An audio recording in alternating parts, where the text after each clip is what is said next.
días, mi nombre es Isabela Santini y en nombre de Superatec les deseamos la más cordial bienvenida a nuestro webinar Conociendo y superando las barreras de la diversidad. Estamos agradecidos de contar con ustedes en esta actividad organizada por Superatec. Para los que se conectan por primera vez, Superatec es una organización de desarrollo social sin fines de lucro cuya misión es brindar oportunidades de superación para transformar la vida de personas y comunidades populares a través de la formación tecnológica, ciudadana, laboral y de emprendimiento. Desde su fundación en el año 2002 hemos trabajado con y para los jóvenes ofreciendo programas de formación en herramientas informáticas y habilidades personales que son indispensables para el área de emprendimiento y la inserción laboral.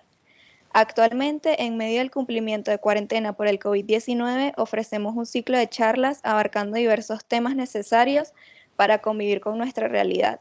Por ello, invitamos a especialistas que gentilmente nos han brindado sus conocimientos y experiencia. Nuestra ponente de hoy es Selene Monteverde, psicóloga egresada de la Universidad de Missouri St. Louis, especialista en programas de asesoramiento y desarrollo humano de la Universidad Simón Bolívar, directora del Centro de Estudios para la Discapacidad, Universidad Monte Ávila, Caracas, directora de la Asociación Civil Soy Parte del Mundo, profesora universitaria en Cátedra de Psicología del Aprendizaje y Evolutiva por 15 años, fundadora del programa de inclusión del estudiante con discapacidad al medio universitario en la Universidad Monte Ávila y Nueva Esparta, asesora universitaria y escolar para diseño y ejecución de programas de integración e inclusión y formadora de docentes para atención de alumnos con discapacidad, quien nos estará hablando del modelo social para la discapacidad como un mecanismo de inclusión de la persona con discapacidad en la sociedad y especialmente en el ámbito educativo mediante la identificación y disminución de barreras que limitan a la persona. Antes de iniciar, les recordamos las normas del espacio. Por favor, sigan las indicaciones para participar. Al ingresar, mantenga su micrófono apagado. Si desea intervenir o hacer una pregunta, puede levantar la mano o escribir en el chat. Al finalizar, tendremos una sesión de preguntas y respuestas. Muchísimas gracias por su atención y sin más preámbulo, los dejo con nuestra invitada de hoy, Selene Monteverde. Que disfruten la actividad. Muy buenos días, muchísimas gracias Isabela por esta introducción y muchas gracias a ustedes por, principalmente por supuesto a Superatec por haberme invitado y a ustedes por estar compartiendo el día de hoy este tema, que es un tema muy importante para podernos adaptar y para poder manejar el aula. Cada día pues nuestras aulas son más diversas, porque cada día pues la diversidad forma parte de nuestra cotidianidad y bueno, para poder empezar a hablar de todo esto y que sabemos que a veces hay, bueno, ciertos sentimientos dentro del aula de si estoy o no estoy preparado, vamos a hablar un poco de este modelo social de la discapacidad que nos da una visión distinta de lo que es la discapacidad. Para empezar, quisiera entonces que viéramos este video. Ok, ahora vamos a ver ciertos conceptos y imágenes que podemos sacar de este cuento que en realidad les confieso lo he usado mucho porque es uno de mis cuentos favoritos, en el que tenemos varios elementos que son parte de este modelo social de la discapacidad de la que vamos a hablar durante toda esta mañana. En primer lugar, tenemos a Vashti, una niña como cualquier otra de la que nosotros podemos tener en nuestro salón de clase.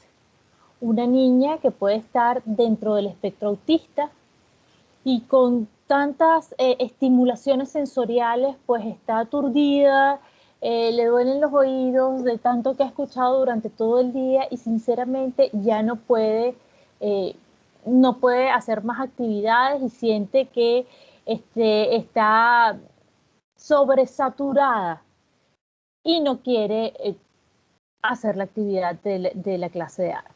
Puede ser un niño con déficit de atención que está tan distraído con cualquier cosa que pasa en el salón de clase que tampoco se puede concentrar en hacer el trabajo de arte. Puede ser cualquiera de nuestros niños que tiene un problema en su casa y en ese momento solamente está pensando en ese conflicto, o simplemente un niño que le han dicho que no sabe dibujar. Tenemos también a una maestra que pudo haber tomado la actitud de decirle, mira, no hiciste el trabajo, tienes 0 y se acabó aquí nuestra relación. Sin embargo, pues es una maestra que decide tomar la decisión empática de conocer y comprender a su estudiante y hacer una actividad accesible para él, y hace una adaptación curricular. Su adaptación es, yo sé que tú por lo menos en la situación en la que estás puedes hacer un punto. Y le pide que firme ese punto. Y él dice, mi punto, claro que lo puedo firmar. Yo no sabré dibujar, pero sí sé firmar. Ahí estamos utilizando la riqueza de la identidad, el respeto que le tiene esta maestra a Vashti por lo que puede hacer. Y ese simple punto, que lo vemos tan simple, pues es lo que Vashti en este momento puede hacer. Lo respetamos, la respetamos desde su identidad, desde sus características y desde el momento que está viviendo. Y por supuesto, el gran momento en el que se enmarca el punto es el de reconocimiento. El reconocimiento a lo que hizo, sin comparación a lo que hizo la otra persona, sin comparación a lo que ocurrió en el salón de clase, sin comparación a ese que sabe dibujar la figura humana perfecta, ni el paisaje más maravilloso. Reconozco tu punto, y ese punto que estoy reconociendo es el que va a impulsar, por supuesto, a ver que no pasa la próxima lámina, motivación y autoestima. Entonces Vashti, después de ser reconocido, pues abre esa caja de colores que nunca antes había abierto. ¿Por qué nunca antes la había abierto? Porque nunca antes se había sentido reconocido. Y es lo que pasa con la mayoría de los niños que tienen una diferencia, que no se portan igual que los demás. Y a veces pasan por nuestros salones de clase y nunca son reconocidos. Pues yo les invito a hacer la prueba y reconocerlos y enmarcarlos y darle un valor especial a su trabajo para que vean cómo cambiamos esa situación dentro del salón de clase y la convertimos en la situación de un niño o de una niña, en el caso de Vashti, motivada y con una alta autoestima. La institución entonces le da la oportunidad y la equidad. Al igual que ese niño que está en el salón, que hizo una figura humana maravillosa y el otro que hizo un paisajismo increíble, pues también los maravillosos puntos de Vashti pues están expuestos. Ahí estamos hablando de oportunidad y equidad, que por supuesto traen como consecuencia la generación de resiliencia. Vashti entonces ve a un niñito que está en su misma situación de autoestima baja, de pensar que no lo puede hacer, y le dice, haz una línea, cualquier garabato, y de ese garabato, entonces ponle tu nombre, y vamos a empezar de nuevo el proceso, un proceso de reconocimiento que va a llevar a la creatividad, a la autoestima, a la oportunidad y finalmente a que el niño se sienta que puede hacerlo. Esa es la generación de resiliencia. Entonces, bueno, una vez que entendimos cuáles son estos elementos del modelo social de la discapacidad, vamos a definir qué es discapacidad desde este punto de vista. Aquí les voy a dar dos conceptos, y dos conceptos que se parecen mucho, pero ya vamos a ver por qué se los traigo. El primer concepto es el concepto original del modelo social de la discapacidad, que nos dice que la discapacidad es la resultante de una interacción entre las personas con diversos niveles de funcionamiento y un contexto que permanece ausente a tales diferencias. Fíjense el ingrediente de contexto que le da mucha importancia a este concepto. Y el otro concepto que les quise traer es la definición de discapacidad de la Convención de Derechos Humanos para las Personas con Discapacidad de la ONU, que nos dice que la discapacidad, perdón, que es que se están atravesando los cuadritos de las personas que están ingresando, que nos dice, que nos describe a la persona con discapacidad como aquellas que tengan diferentes niveles de funcionamiento físicos, sociales, intelectuales o sensoriales a largo plazo, que al interactuar con diversas barreras, aquí viene el ingrediente del contexto, pueden impedir la participación plena y efectiva en la sociedad, en igualdad de condiciones con los demás. ¿Qué nos quieren decir ambas definiciones? Que es cierto que la persona con discapacidad tiene una limitación física, ahí está presente. Sabemos que hay una diferencia en el funcionamiento de estas personas, pero que el contexto puede ser discapacitante o capacitante, ¿ok? Cuando el contexto es discapacitante, por ejemplo, es cuando una persona que tiene una silla de ruedas, porque tiene una discapacidad motora en los miembros inferiores, tiene una silla de ruedas, pero las aceras están rotas, pero no hay ascensores que funcionen, no hay autobuses que estén preparados, y en ese momento el contexto es discapacitante para esta persona. Sin embargo, cuando hay una silla de ruedas, hay una rampa, una acera preparada, un autobús que tiene un elevador para que la persona pueda ingresar, un edificio donde hay un ascensor para que la persona pueda llegar a su oficina y una oficina donde hay el espacio para que la persona pueda tener su silla de ruedas, es perfectamente capacitante. Entonces vemos la ecuación que está abajo, o la operación. Discapacidad es igual a los diferentes niveles de funcionamiento donde reconocemos que está la situación del individuo más el entorno, que puede ser capacitante o discapacitante.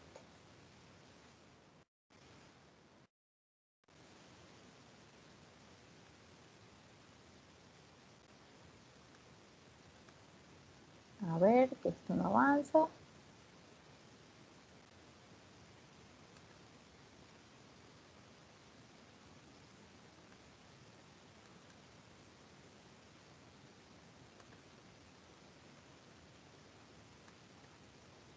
Ok, entonces vemos que dentro de la discapacidad hay diferentes aspectos que identifican algunas personas dentro del grupo humano de las personas que tienen discapacidad. Entre ellas, pues, está la discapacidad intelectual. Estas personas, ciertamente, para comunicarnos con ellas y para darles una instrucción, vamos a necesitar un vocabulario muy sencillo, vamos a necesitar de imágenes, vamos a necesitar posiblemente inclusive de mucha paciencia, de instructores y tutores que lo entrenen para llevar a cabo una actividad. Pero también entendemos que son personas sumamente honestas, regularmente muy agradecidas por la oportunidad y además con una responsabilidad muy elevada. Cuando hablamos de personas de discapacidad visual, pues son personas a las que hay que acondicionarle el espacio, muchas veces ponerle un lector de pantallas para que puedan trabajar, pero también son personas que son sumamente organizadas porque su discapacidad así se los pide, y son sumamente organizadas, son grandes administradores, personas muy buenas para la investigación y personas que además han sido, por experiencia propia, conozco varias personas con discapacidad visual que han sido unos grandes luchadores por derechos humanos, por ejemplo. Tenemos a las personas con discapacidad motora, que en realidad sí hay accesibilidad, como les expliqué en un principio, pues pueden tener una vida y pueden tener una productividad igual a la de toda la población. La persona con discapacidad auditiva, por ejemplo, pues a veces es famosa porque tiene un carácter muy fuerte, y yo le pido regularmente a la gente que se imagine que está en Sabana Grande con los oídos tapados y pasan las motos de un lado a otro y los vendedores de un lado a otro, y que nos imaginemos que nosotros solamente podemos ver las caras, las expresiones y sentir las vibraciones. Entonces, cuando esto pasa, pues estamos un poco aturdidos y ese aturdimiento hace que nuestro carácter pues no sea muy suave. Eso es así en la mayoría de los casos, pero también vemos que estas personas son muy buenas en tecnología y tienen grandísimas capacidades para concentrarse.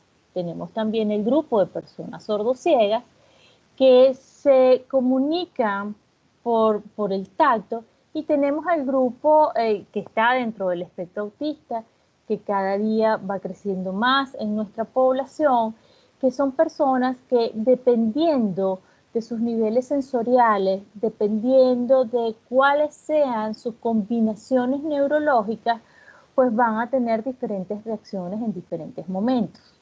Entonces vemos que la discapacidad en realidad es una de las múltiples expresiones de la diversidad humana. Es una oda a la diferencia, a que todos somos diferentes y a que es una utopía que todos somos iguales. En realidad todos somos diferentes, y ahí es cuando hablamos de diversidad.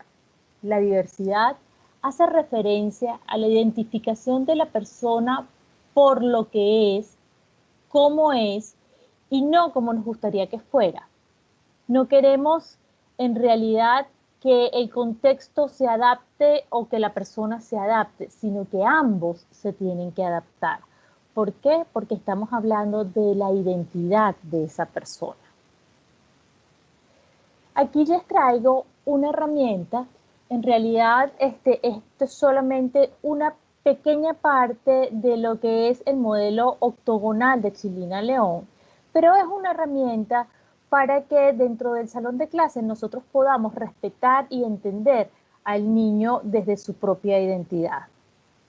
Como vemos, el niño es el eje central de este modelo y tiene 8, por eso se llama modelo octogonal, tiene 8 dimensiones a su alrededor que nos va a permitir evaluarlo según su lenguaje, su situación física, motora, sexual, cognitiva, afectiva, social y moral. Nos va a permitir que nosotros lo evaluemos desde esos 8 puntos de vista y dentro de 3 ambientes muy importantes para la persona. Esto es una de las herramientas, como les digo, que nos permite ver a cada uno de nuestros estudiantes como una persona única. Lo vemos en su ambiente escolar, lo vemos en su ambiente comunitario, con las oportunidades, amenazas que hay en cada uno de estos ambientes, y lo vemos en su ambiente familiar, que sobre todo cuando hay una diferencia es vital. Bueno, el ambiente familiar es importantísimo para cualquier estudiante que podamos tener, pero cuando tenemos un estudiante con alguna discapacidad, realmente el trabajo con el ambiente familiar es vital. Entonces, les traje esta herramienta, se llama el modelo octogonal de Chilina León. En realidad, cuando ustedes lo investiguen, si llegan a investigarlo, es un modelo que tiene las 3 etapas del ser humano: la niñez, la adolescencia y la adultez y la vejez, perdón, son 4. Y se van a dar cuenta de que es muchísimo más complejo de lo que les traje aquí. Pero quería que vieran este modelo, puedan anotar sobre él, porque es una herramienta muy poderosa dentro del salón de clases para que nosotros, cuando ya aprendemos a usarlo en nuestra cotidianidad, pues lo vamos a usar de forma muy mecánica, y cuando empezamos a ver un niño y lo queremos evaluar, pues vamos a pasar rápidamente por todos estos aspectos y ya van a ver cómo nos ayuda a verlo como una persona única. Y lo queremos ver como una persona única porque nosotros lo queremos ver incluido dentro del aula. Para verlo incluido dentro del aula, primero yo quisiera que nosotros viéramos un poquito la historia de cómo llegamos a esto que queremos que sea inclusión, que además ha sido muy utilizado desde diferentes puntos en política, en marketing, de diferentes formas, pero que dentro de la educación, la inclusión pues tiene un significado muy especial. Fíjense que el primero de los círculos nos muestra la exclusión. La exclusión era el modelo de principios del siglo pasado. Pues la exclusión nos llevó a situaciones tan terribles como la Segunda Guerra Mundial, en la que decidimos como humanidad pues que las personas que eran diferentes a nosotros debían morir, con todos los horrores que vimos. Y cuando nos damos cuenta de que esto no funciona, de que no es evolución, de que fue una traducción en muerte, pues decidimos evolucionar y evolucionamos a la separación. Tampoco era un modelo convincente. La separación hizo pues que grupos pudieran entrar a la iglesia y otros grupos no, o que hubiera iglesias diferentes para diferentes grupos raciales, que, bueno, en fin, tantas cosas que se dieron, tantos abusos policiales, para la persona con discapacidad, para las personas con diferentes sexos. Bueno, entendemos todos los problemas que trajo la separación, pero para la educación la separación trajo dos elementos muy importantes. Uno, las escuelas especiales, y otro, los talleres laborales. Cuando nos damos cuenta que dentro de esos grupos que tenemos separados hay personas que tienen la capacidad de ser incluidas, empiezan los sistemas de integración.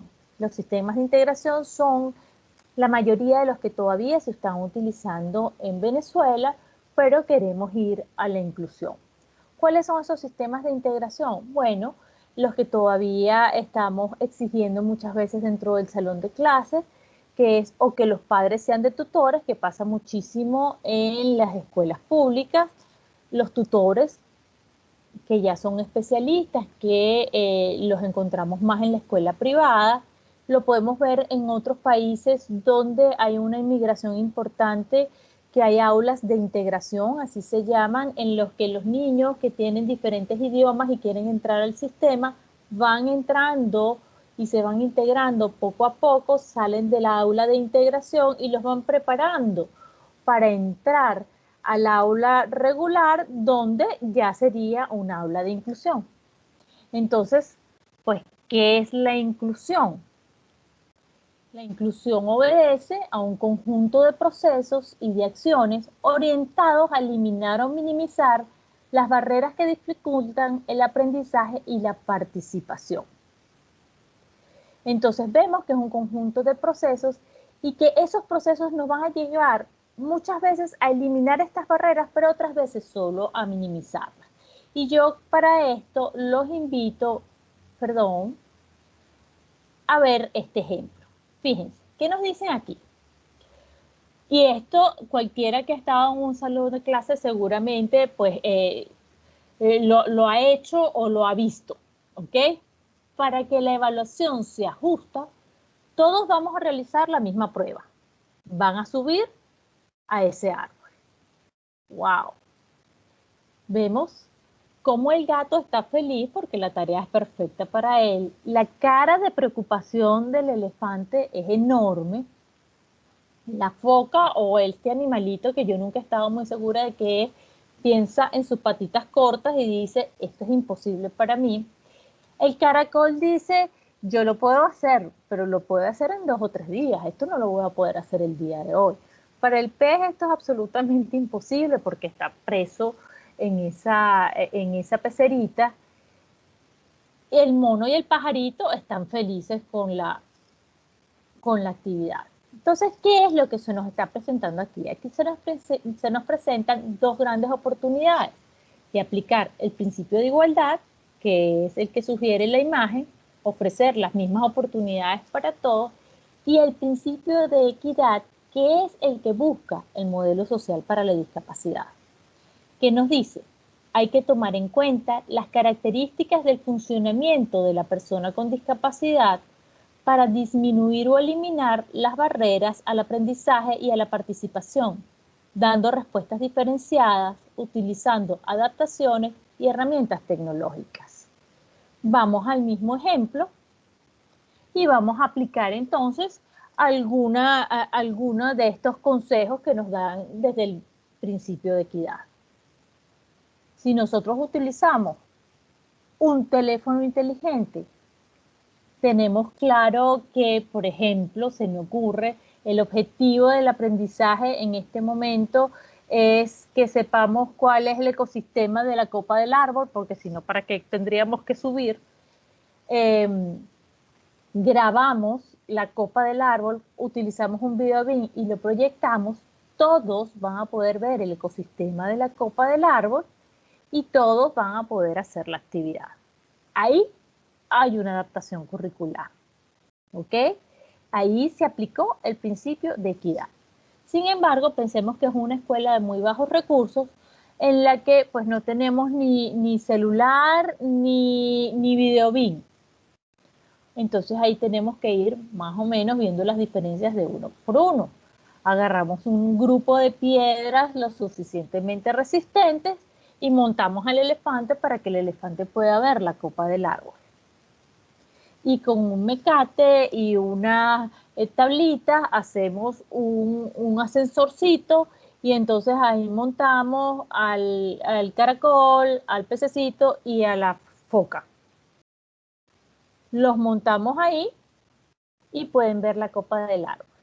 En ambos casos lo que hicimos fue dar respuestas diferenciadas, ¿ok? Ante el mismo problema no podemos dar la misma solución para todos, porque la mayoría de las veces no trabajamos con justicia, sino que si le damos una respuesta diferenciada a cada uno de nuestros estudiantes, entonces ahí nosotros vamos a lograr aplicar el principio de equidad. Entonces, ¿qué necesitamos para dar esa respuesta diferenciada? Nosotros necesitamos saber cuáles son las barreras, y las barreras son físicas o actitudinales, ¿ok? Entonces, ¿cuáles son las barreras físicas? Las barreras físicas son las que regularmente tienen que ver con recursos, con diseño, con infraestructura, con políticas públicas. ¿Ok? Aquí les tengo, pues, ejemplos de diferentes partes del mundo. Tenemos Sociedad, por ejemplo, que está aquí en Venezuela, en Caracas, que tiene una sede cuya señalética es de relieve. ¿Por qué? Porque esa es la Sociedad de Sordociegos de Venezuela. Y el sordociego se puede comunicar por el tacto. Entonces, toda la señalética, porque ellos tienen empleados con sordoceguera, toda su señalética es en relieve. Tenemos del lado derecho un aeropuerto español en el que hay guías en el piso para personas con discapacidad visual, de manera que la persona con discapacidad visual se sienta segura de llegar a los sitios a donde quiere llegar, a pesar de que tenga una discapacidad visual. Y en la foto de abajo tenemos un salón inclinado, y este salón inclinado no solamente le va a servir al estudiante con silla de ruedas, sino también le va a servir a ese estudiante que es más pequeño, con una estatura regular, pero es más pequeño que los demás y no se quiere sentar en la parte de adelante. Ahí estamos hablando entonces de diseño universal o diseño para todos. Cuando hablamos entonces de barreras actitudinales, son esas barreras que tienen que ver con el comportamiento de las sociedades y que regularmente tienen que ver con la cultura de los grupos. Y resulta que alrededor de la discapacidad, pues hay una cantidad de mitos que rodean a la discapacidad y que terminan significando grandes paredes para que la persona con discapacidad se pueda desarrollar. Una de esas grandes paredes es pensar que la persona con discapacidad está enferma. Cuando nosotros pensamos que la persona con discapacidad está enferma, la tratamos diferente, pasamos la vida buscando tratamientos para condiciones que son regularmente de largo plazo, buscamos la cura, inclusive, que parece mentira que todavía ocurra en esta época, hay personas que piensan que la discapacidad es contagiosa, ¿ok? Entonces, es un gran mito que está alrededor de la discapacidad, al igual que todos aquellos que tienen que ver con espíritu y con situaciones religiosas. Todas estas son mitos culturales que están alrededor de la discapacidad. Otra es la tendencia a creer que la persona con discapacidad es asexual, que no tiene ninguna necesidad que esté relacionada con su sexualidad. Pues la realidad es que la persona con discapacidad tiene un cuerpo que tiene la edad cronológica con la que la persona nace y que sus hormonas van a responder según su edad cronológica. O sea, que hay que respetar su intimidad, su identidad, como la de cualquier otro ser humano. Lo vemos mucho dentro del salón de clases. Si lo hago todo, lo ayudo. Pasa mucho con las familias, pasa mucho con, con inclusive compañeros que se encuentran dentro del salón de clases, en el que la persona con discapacidad recibe el mensaje de que esa persona que me está haciendo todo es la persona que lo sabe hacer. Y yo, como persona con discapacidad, no lo sé hacer y mejor se lo dejo a él porque él es el que lo sabe hacer bien. Entonces, si nosotros le hacemos todo a la persona con discapacidad, le estamos dando un mensaje errado que realmente está destruyendo su autoestima. Al igual como cuando lo tratamos como un niño eterno. Como ya hablamos de la sexualidad, también podemos hablar de que la persona con discapacidad no es un niño para siempre, no tenemos por qué vestirlo.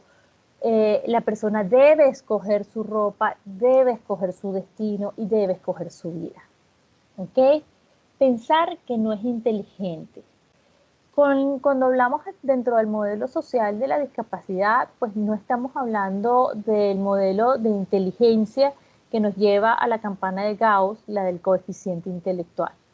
Cuando hablamos de inteligencia en discapacidad, hablamos del modelo de las múltiples inteligencias, donde lo ideal es que nosotros terminemos tratando de encontrar los talentos de la persona con discapacidad para que esta persona se pueda desarrollar dentro de su inteligencia y pueda llegar a ser una persona autónoma y útil para la sociedad. No le podemos pedir mucho, es otro de las expresiones que escuchamos cuando hablamos de discapacidad.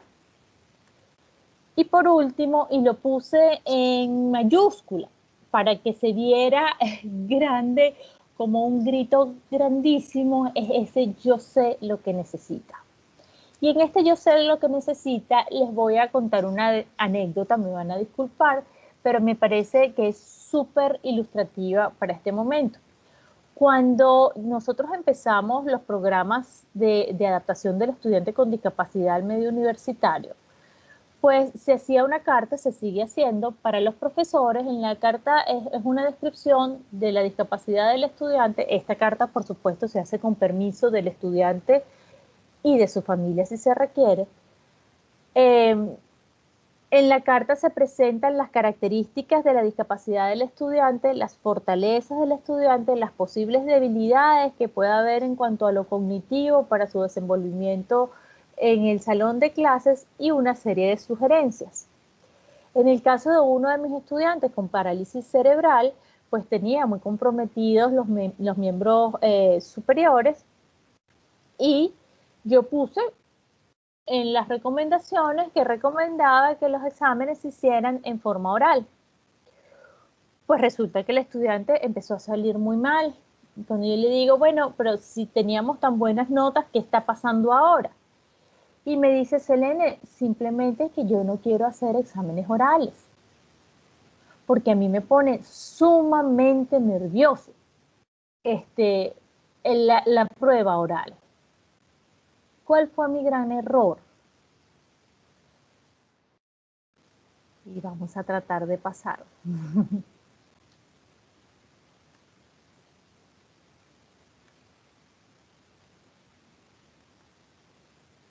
Mi gran error es que yo no tomé en cuenta la importancia de la pregunta. Y aquí vamos a ver cómo disminuimos las barreras.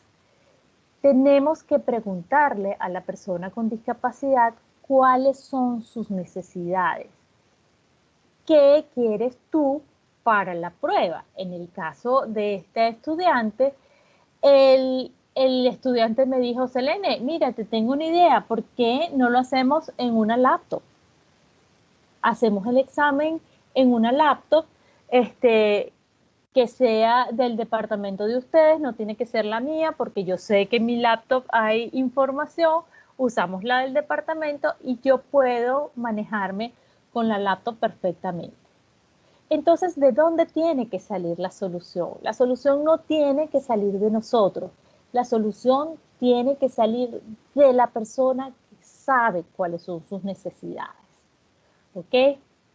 Eso es importantísimo. Otro aspecto que nos va a ayudar muchísimo son las redes de apoyo. A mí me encanta esta imagen porque esta imagen es una red que hacen las personas. Y exactamente eso es lo que es una red de apoyo. La red de apoyo nos habla de las instituciones que trabajan con personas con discapacidades específicas y de las que trabajan pues con discapacidades en general. La red de apoyo está compuesta por familiares, por los abuelos, los tíos, los papás, los que llevan, los que traen, los que llevan a la terapia, los que llevan al hermanito. La red de apoyo es el hermanito también. La red de apoyo son los amigos que comprenden, que invitan a la fiesta, que vuelven a invitar al niño, que lo hacen sentirse incluido. Todas esas personas forman esta red de apoyo y nos hacen ir disminuyendo aquellas barreras de las que hablamos anteriormente en el círculo de mitos que son barreras actitudinales. Y finalmente, otra de las cosas que nos ayudan muchísimo es la buena actitud para hacer las adaptaciones curriculares.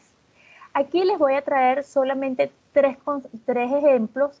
En realidad hay infinidad de ejemplos de adaptaciones curriculares, pero tres ejemplos que nos van a enseñar cómo nosotros podemos ayudar a muchas de las personas que están dentro de nuestro salón de clase con todas sus diferencias, aplicando lo que llamamos diseño universal o diseño para todos, ¿ok? El uso de imágenes y claves visuales. Por ejemplo, para dar una instrucción, si nosotros utilizamos claves visuales, podemos ayudar a una persona con discapacidad auditiva porque ve las imágenes y ya las puede entender. A una persona dentro del espectro autista porque ya, o sea, realmente las imágenes visuales se hacen. Las claves visuales se hacen para la persona que está dentro del espectro autista porque es el mejor mecanismo de comunicación con las personas que están dentro del espectro. Para la persona con déficit de atención, porque de una vez ve la información completa y no se pierde en los textos.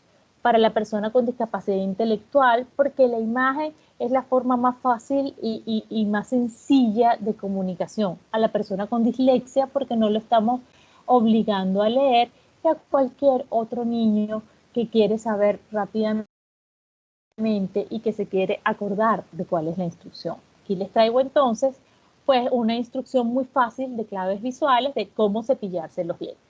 Así podemos utilizarla para las instrucciones para ir al baño, las normas del buen oyente y del buen hablante, todas esas normas que nosotros pues tenemos dentro del salón de clase para la mejor convivencia. Y también las podemos profundizar en el aparato digestivo, en el aparato circulatorio, en cómo se va manejando. Entonces, muchas gracias por las felicitaciones que me están dando. Me dicen excelentes tips. Otra adaptación curricular súper recomendables son los cronogramas y la anticipación. Igualmente, se usan principalmente en niños que están dentro del espectro autista, pero los cronogramas pues nos sirven a todos. Les sirve y la anticipación también, que son elementos de planificación. Les sirve al niño que está dentro del espectro autista porque sabe lo que va a pasar y está preparado para ello, entonces sensorialmente va a estar preparado para su situación, sabe que el día siguiente le va a tocar matemática y sabe que el día de matemática le va a tocar ir a la pizarra. Entonces él va a repetirse dentro de su mente qué es lo que va a pasar y va a saber qué es lo que va a pasar. El niño con déficit de atención, utilizando los cronogramas y la anticipación, también va a poder organizarse mucho mejor.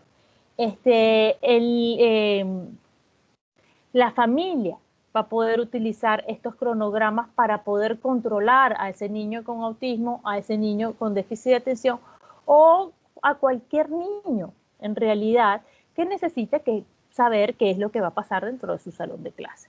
Entonces, fíjense que uno de los mensajes que quería darles la mañana de hoy es que no es necesario que nosotros tengamos un posgrado en esto. Sí sería maravilloso que estuviéramos súper preparados y que nos hubieran dado la oportunidad de hacer posgrados para poder atender aulas diversas.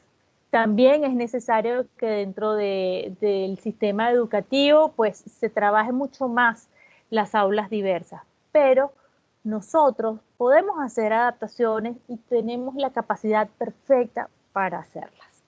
¿Ok? Y esta es pues la lámina con la que regularmente cierro. Ya en cuanto a programas universitarios, yo tengo más de 20 estudiantes graduados profesionales y estoy muy orgullosa de esto. Y aquí están las fotos. Aquí hay estudiantes con discapacidad visual, 2 estudiantes con parálisis cerebral, uno con más compromiso motor que otra, pero ambos tienen secuelas de parálisis cerebral y uno de mis estudiantes dentro del espectro autista. Esto nos demuestra que la persona con discapacidad debe tener un proyecto de vida, puede tenerlo, puede llegar a ser profesional, puede llegar a trabajar y a trabajarlo como quiera, si quiere llegar a ser profesional, si quiere llegar a ser parte de la política comunitaria, si quiere llegar a ser lo que quiera hacer, pero es importante que nosotros disminuyamos las barreras para que estas personas puedan ser autónomas y puedan llegar a tener un proyecto de vida exitoso como todos tenemos la posibilidad y todos tenemos el derecho. Muchísimas gracias. Fijémonos en las capacidades, reconozcamos para abrir los procesos que permiten la creatividad. Y ahora sí, muchísimas gracias. Le doy el pase a Superatec. Y si desean intervenir o hacer alguna pregunta, pues estoy totalmente a la orden. Muchas gracias, Selene, por tu exposición. Bueno, ha finalizado la presentación. A continuación damos inicio a la ronda de preguntas y respuestas, por lo cual si tienen alguna duda o comentario, este es el momento para aportarla a la discusión.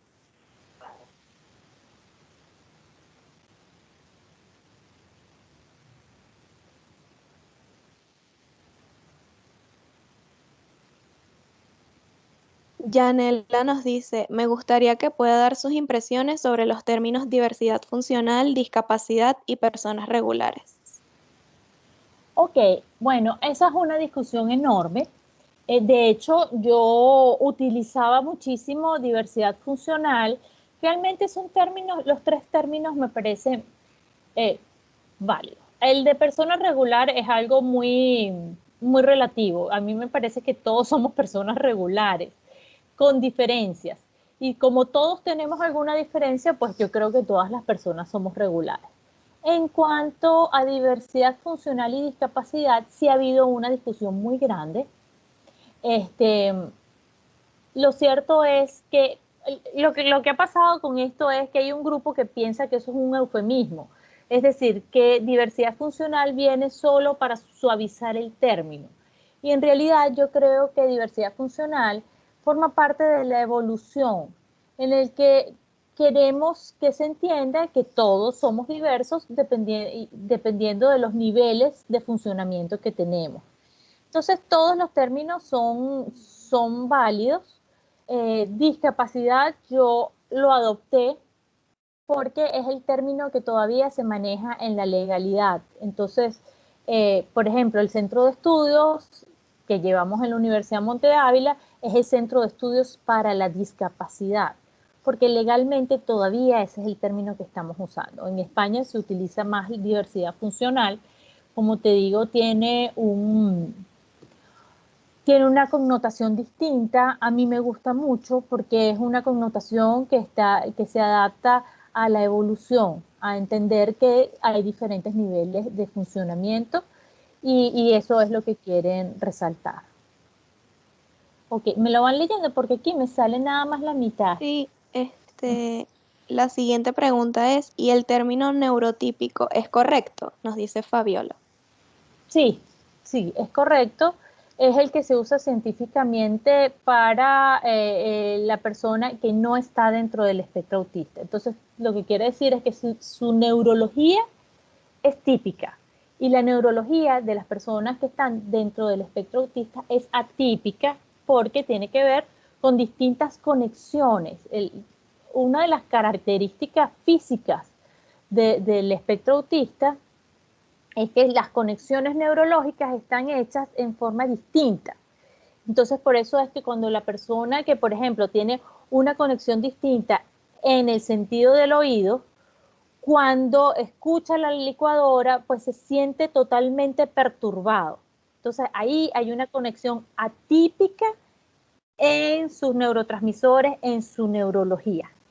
¿Ok? Por eso es que hay típicos y atípicos. Ok. Además tenemos comentarios como excelente tema, desconocía muchas cosas, me encantó. Yanela agradece por dar respuesta a su pregunta. Excelente trabajo, Cele. Aplausos de pie, dice Fabiola Fulcini. Ay, gracias, Fabiola. Hermosas imágenes, también nos comentan. ¿Alguien más tiene alguna otra pregunta para Selene?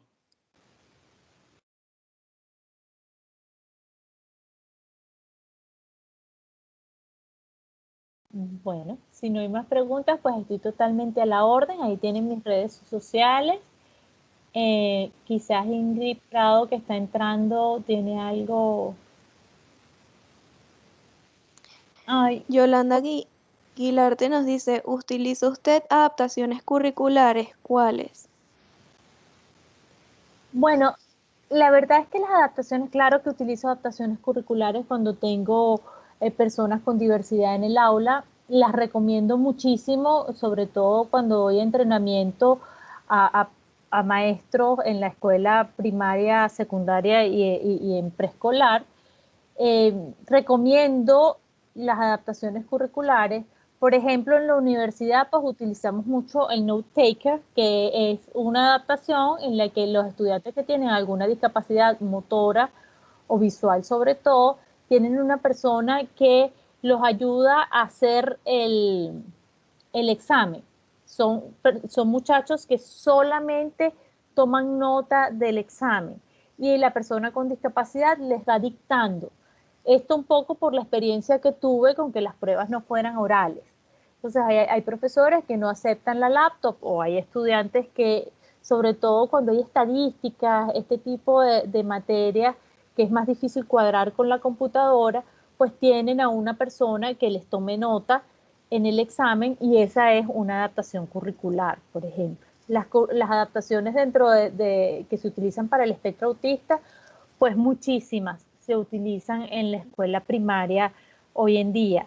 En bachillerato también, sobre todo las adaptaciones que tienen que ver con lo social. Entonces se le recomienda a los profesores, por ejemplo, que no permitan que los estudiantes escojan sus propios grupos, sino que incluyan a la persona que está dentro del espectro, que muchas veces queda fuera del grupo. Todas esas, simples así como se ven, son adaptaciones curriculares. Y claro que las utilizo muchísimo.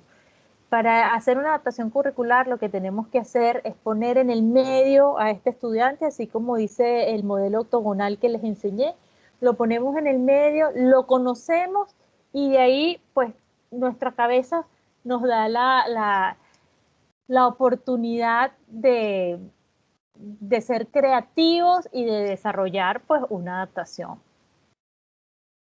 Excelente. Por acá, Enis Cardosa tiene la mano levantada. Voy a habilitar su micrófono para que pueda hacer su intervención. Claro.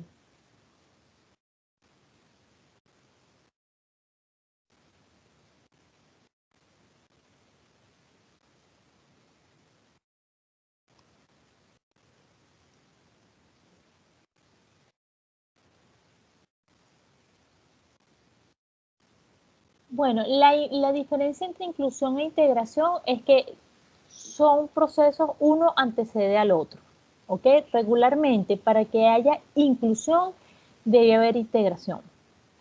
Como les expliqué, la integración, bueno, no sé si podemos ir para atrás en la presentación, sería perfecto, sí, vamos a ir hacia atrás en la presentación y te lo explico aquí súper gráfico, es mejor.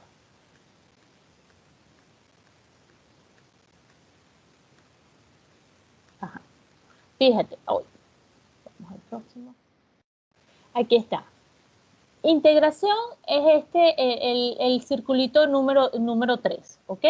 Ahí lo que vemos es que son personas que están en la misma comunidad, puede ser el salón de clase, puede ser una comunidad de trabajo, pero todavía tiene muchas ayudas que lo terminan separando del grupo. Por ejemplo, cuando nosotros tenemos un tutor dentro de la clase. Ahí el niño está trabajando aparte con su tutor, pero está dentro del salón de clase.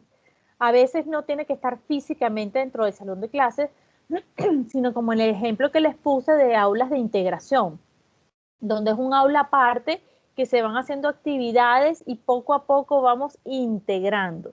Ya cuando se logra la inclusión son procesos en los que la persona está dentro del salón de clase y se hacen adaptaciones para que esa persona pueda permanecer dentro de ese salón de clase. ¿Ok? ¿Se entiende?